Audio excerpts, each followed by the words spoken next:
bringing you the news and information you need from the people making a difference. This is Comcast Newsmakers. In many ways, they've been glamorized on TV as long as history of television. We're talking about those involved in law enforcement and criminal justice.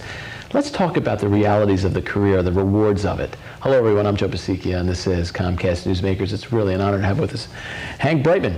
He is St. Peter's College. He's with the Criminal Justice Department there. He's the chair and the founder, in many ways, of that department. It's great to see you. Thanks, Joe. Great to be here. In fact, you are the founder of it. Is it 6 years now? Correct.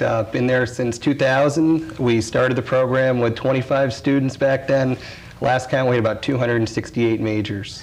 The rainbow of careers and a vocation that falls within that criminal justice sphere, what can they be?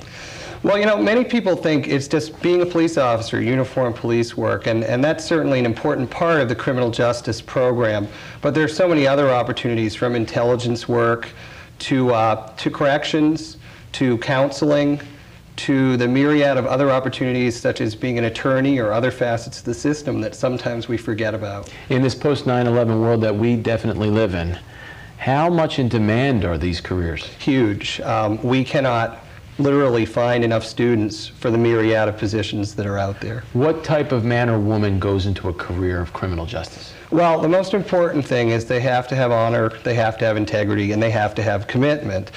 In the Secret Service, we used to say that they have to be people who are worthy of trust and confidence. And those are probably the two most important characteristics. Then, of course, things like the ability to write well, the ability to speak well are also very, very important. So in many ways, these are public servants to the umph, aren't Absolutely. They really typify our mission at St. Peter's to produce men and women for others. In many ways, they go on to even public service of other regards, even in political service. That's very much true. I should mention that for sure. Okay, we see them glamorized on TV. I mean, it goes way back. You can go to Barney Fife, not necessarily glamorized, but Adam 12, all that kind of stuff. But also in today's day and age, forensics, all of this.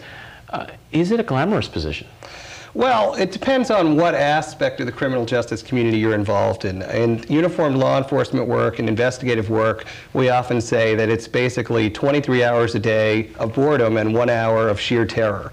But that's one aspect of the job. There's so many other aspects that in many ways are exciting all the time. Again, some of the positions in intelligence work that I mentioned, some of the correctional opportunities that are available, very, very exciting positions. Maybe they don't get the same amount of coverage as something like CSI would, but very important, very critical, and very worthwhile. How important is it, and part of your lesson when you're trying to instill in your students is the reality that, you know, life sometimes isn't full of like TV show episodes, but it is the diligence that has to go through that makes you a success. We work very hard at that. One of the things that typifies our program is that all of our faculty, be they adjunct or full-time, have to have practical experience along with their degrees. So we really balance and blend, and students understand and gain to appreciate that there's a balance between theory and practice. What do you teach in regard to wisdom? And by what I mean by that's a deep question, but what do you want them to be? And is that part of the common denominator of any of these students? We want our students to be the best that they can be. We want our students to realize that while certainly no one goes into the criminal justice field to make money, you'll always do well if you enjoy what you do. Probably our biggest thing that we try and teach is that they all have leadership potential within them. We focus very, very hard on leadership, on honor, on integrity, on commitment, on those core values that I mentioned. I'm glad you mentioned it that way too, because we often interview folks that are chiefs, police chiefs, this, that, and the other. They'll be the first ones to say that the real leaders are the ones that are out there on the forefront. That's exactly right. You lead by example. Okay, final time left. If anybody wants to find out more information about this, right now we can be reaching out to anybody who's in their 20s or high school students or even parents thinking about this for their kids. What do they do? Well, if they're interested in our institution, all they would have to do is contact admissions. We're always happy to have students sit in on our classes, talk to other students, talk to our students who are involved in the Honor Society and the Criminal Justice Student Association. But of course, there also are other organized events on campus. For students in general who are interested in criminal justice, go on the web, do a search, type criminal justice schools or criminal justice careers, and you'll see there's just a wealth of different opportunities available. You know what we need you to do, really honestly, is thank you to your students, because these are the men and women that are going to be serving us and protecting us. We appreciate that. I couldn't agree more.